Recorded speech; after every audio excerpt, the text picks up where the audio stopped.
Trees go wandering forth, in all directions with every wind, going and coming like ourselves, traveling with us, around the sun 2 million miles a day, and through space heaven knows how fast and far.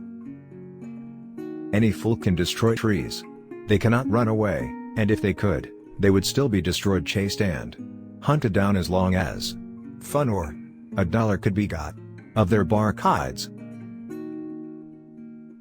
The body seems to feel beauty when exposed to it as it feels the campfire or sunshine, entering not by the eyes alone, but equally through all one's flesh like radiant heat, making a passionate, ecstatic pleasure glow not explainable. There is a love of wild nature in everybody, an ancient mother love showing itself, whether recognized or not, and however covered by cares and duties. To gain a perfect view, one must go yet further, over a curving brow, to a slight shelf on the extreme brink. Bread without butter or coffee without milk is an awful calamity, as if everything before being put in our mouth must first be held under a cow. Quench love, and what is left of a man's life but the folding of a few jointed bones and square inches of flesh? Who would call that life? How infinitely superior to our physical senses are those of the mind. Man has injured every animal he has touched. What is worthwhile in life?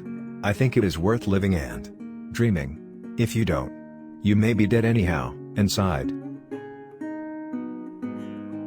The substance of the winds is too thin for human eyes, their written language is too difficult for human minds, and their spoken language mostly too faint for the ears. The wrongs done to trees, wrongs of every sort, are done in the darkness of ignorance and unbelief, for when the light comes, the heart of the people is always right. Nature had gathered her choicest treasures, to draw her lovers down into close and confiding communion with her. Many of nature's finest lessons are to be found in her storms, and if careful to keep in right relations with them, we may go safely abroad with them, rejoicing in the grandeur and beauty of their works and ways. I never saw a discontented tree. They grip the ground as though they liked it, and though fast-rooted, they travel about as far as we do. God has to nearly kill us sometimes to teach us lessons. The clearest way into the universe is through a forest wilderness. In every walk with nature, one receives far more than he seeks. When one tugs at a single thing in nature, he finds it attached to the rest of the world. I am losing precious days. I am degenerating into a machine for making money. I am learning nothing in this trivial world of men. I must break away and get out into the mountains to learn the news. The world is big, and I want to have a good look at it before it gets dark. Between every two pines is a doorway to a new world. Climb the mountains and get their good tidings. Nature's peace will flow into you as sunshine flows into trees. The winds will blow their own freshness into you, and the storms their energy, while cares will drop away from you like the leaves of autumn. I only went out for a walk and finally concluded to stay out till sundown, for going out, I found, was really going in. The power of imagination makes us infinite. When we try to pick out anything by itself, we find it hitched to everything else in the universe. One touch of nature makes the whole world kin. Keep close to nature's heart and break clear away once in a while, and climb a mountain or spend a week in the woods. Wash your spirit clean. Most people are on the world, not in it. I'd rather be in the mountains, thinking of God, than in church thinking about the mountains. One day's exposure to mountains is better than a cartload of books. Most people who travel look only at what they are directed to look at. Great is the power of the guidebook maker, however ignorant. I care to live only to entice people to look at nature's loveliness. As long as I live, I'll hear waterfalls and birds and wind sing. I'll interpret the rocks, learn the language of flood, storm, and the avalanche. I'll acquaint myself with the glaciers and wild gardens, and get as near the heart of the world as I can. When we contemplate the whole globe as one great dewdrop, striped and dotted, with continents and islands, flying through space, with other stars all singing and shining together as one, the whole universe appears as an infinite storm of beauty. The world, we are told, was made especially for man, a presumption not supported by all the facts. Tug on anything in nature, and you will find it connected to everything else.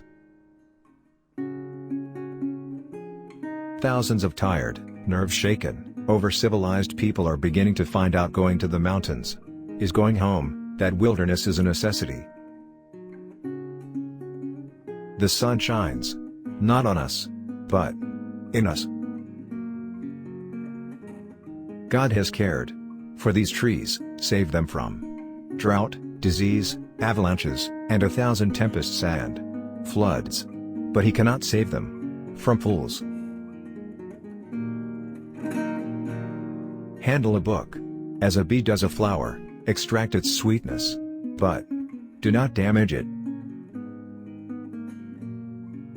It may not be easy, life isn't easy, but dreams keep you alive. Of all the paths you take in life, make sure a few of them are dirt. Society speaks, and all men listen, mountains speak, and wise men listen. Nature is always lovely, invincible, glad, whatever is done and suffered by her creatures. All scars she heals, whether in rocks or water or sky or hearts. Wander a whole summer, if you can. Time will not be taken from the sum of life. Instead of shortening, it will definitely lengthen it, and make you truly immortal. To sit in solitude, to think in solitude, with only the music of the stream and the cedar to break the flow of silence, there lies the value of wilderness. A lifetime is so little, a time that we die before we get ready to live. I should like to study at a college, but then I have to say to myself, you will die before you can do anything else. I might have become a millionaire, but I chose to become a tramp. Keep in view the common good of the people for all time. Books are but steeping stones to show you where other minds have been. The battle for conservation will go on endlessly. It is part of the universal battle between right and wrong. Divine love is the sublime boss of the universe.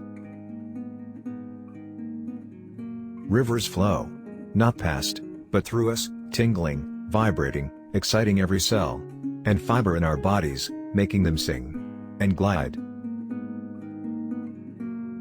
Better to toil blindly, beating every stone, in turn for grains of gold, whether they contain any or not, than lie down in apathetic decay. How many hearts with warm, red blood in them are beating under cover of the woods, and how many teeth and eyes are shining? A multitude of animal people, intimately related to us, but of whose lives we know almost nothing, are as busy about their own affairs as we are about ours.